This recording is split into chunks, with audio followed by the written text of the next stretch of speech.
Alors, bonjour. Aujourd'hui, la capsule vidéo, c'est sur les caractères de divisibilité. On est toujours dans le chapitre 1 sur les nombres. Caractères de divisibilité, en fait, ce sont deux grands mots qui veulent simplement dire est-ce qu'un nombre est divisible par 2, par 3, par 4, par 5, par 6, sans reste? Dans le fond, est-ce que ça arrive juste? Donc, pour commencer, il y en a qu'on connaît qui sont plus faciles, évidemment. Par exemple, est-ce qu'un nombre est divisible par 2? Qu'est-ce que ça prend pour qu'un nombre soit divisible par 2? Bien, évidemment, il faut qu'il soit pair. Puis pour être pair, là, j'ai mis des exemples, j'en ai mis 3. Mais pour être pair, il faut simplement que le dernier nombre, dans ce cas-ci, dans 20, c'est le nombre des unités, le 0, ici, le 2, dans le cas le 6, il faut que ce soit un nombre pair, soit 0, 2, 4, 6 ou 8. Donc, à ce moment-là, ça va se diviser par 2. Pour savoir si un nombre est divisible par 3, c'est un petit peu particulier. On additionne, en fait, on fait la somme de tous les chiffres de ce nombre-là. Et si le total se divise par 3, ben, ça veut dire que notre nombre se divise aussi par 3. Par exemple, j'ai pris 174. 1 plus 7, ça fait 8, plus 4, ça fait 12. Donc, si j'additionne ces chiffres à 174, j'arrive à 12. Et 12, ben, ça se divise par 3. Donc, 174 se divise par 3. Donc, c'est de la façon que ça fonctionne. Pour savoir si un nombre se divise par 4, on va s'intéresser seulement aux deux derniers chiffres. Et les deux derniers chiffres, par exemple dans 724, les deux derniers c'est 24, mais est-ce que 24 se divise par 4? Si oui, automatiquement, le 724 va se diviser par 4. Dans ce cas-ci, évidemment, ça fonctionne. 309 588, je m'intéresse seulement aux deux derniers, 88.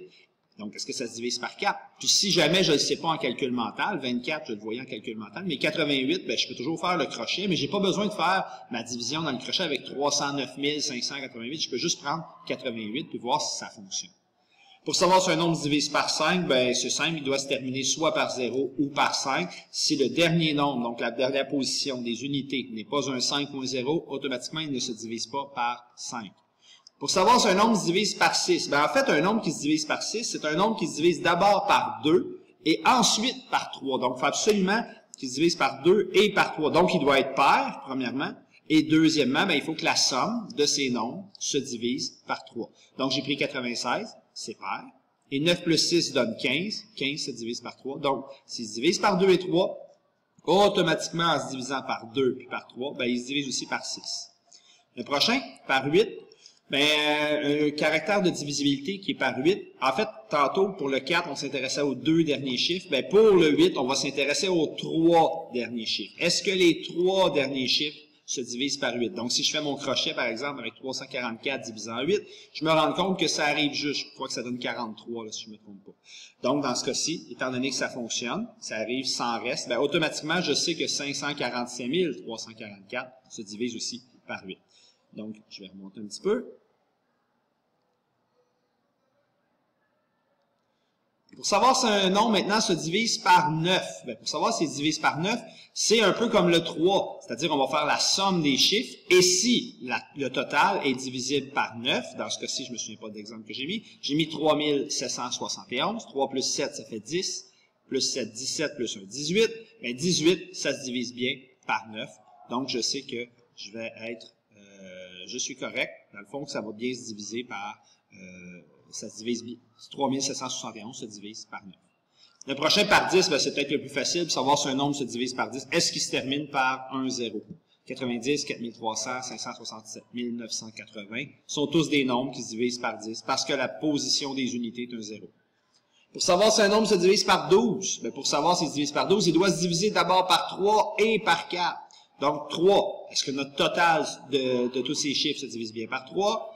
Et ensuite, par 4, est-ce que nos deux derniers chiffres se divisent par 4? J'ai pris 768. 7 plus 6, ça faisait 13. 13 et 8, 21. 21 se divise bien par 3. J'ai mon premier critère qui est réglé. Et mes deux derniers nombres, 68, ça se divise bien par 4. Ça donnerait 17. Donc, je suis correct. Je sais qu'il se divise par 12 aussi. Et finalement, pour savoir si un nombre se divise par 25, ben pour 25, pensez à des 25 sous. Si on veut diviser un total en 25 sous, il faut absolument que ça arrive par 0,0. Ça se termine par 0,0, par 25, 50 ou 75. Donc, c'est les multiples de 25. Là. Si je comptais par 25, ça fait 25, 50, 75, 100.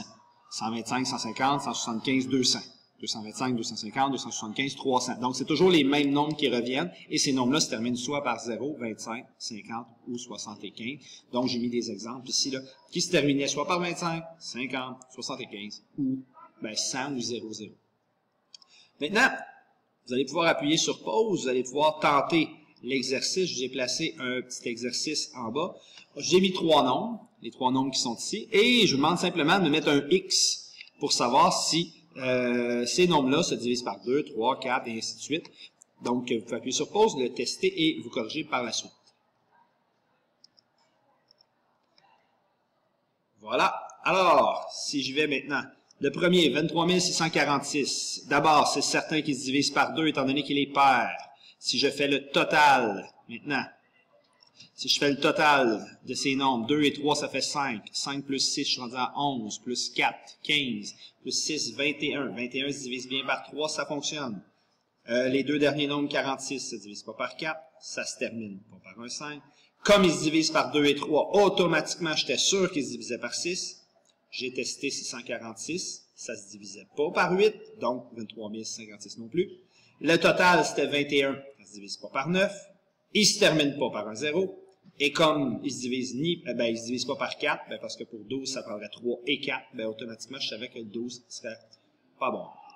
2700. Oh, 2700 avait beaucoup de diviseurs. Donc, 2700, c'était pair. Le total donnait 9, donc il se divisait par 3. Il se divisait aussi par 9. Il se terminait par 0, 0. Donc, s'il se termine par 0, 0, les deux derniers chiffres, c'est un peu comme un 100. Ça se divise par 4. Il se termine par un 0, donc il se divise par 5, il se divise aussi par 10. Et comme on a 3 et 4, on est sûr qu'on a le 12. Comme on a le 2 et 3, on avait le 6 également. Le dernier, 13 131. D'abord, il n'est pas pair, il est impair. C'est certain qu'il ne se divise pas par 2.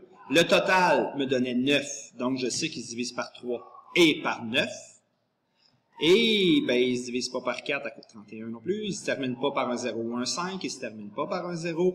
Il ne se divise pas par 2 et 3, donc on oublie le 6. Il ne se divise pas par 3 et 4, on oublie le 12. Donc, c'est pour ça qu'il y a seulement le 3 et 9. Alors, voilà pour les caractères de divisibilité.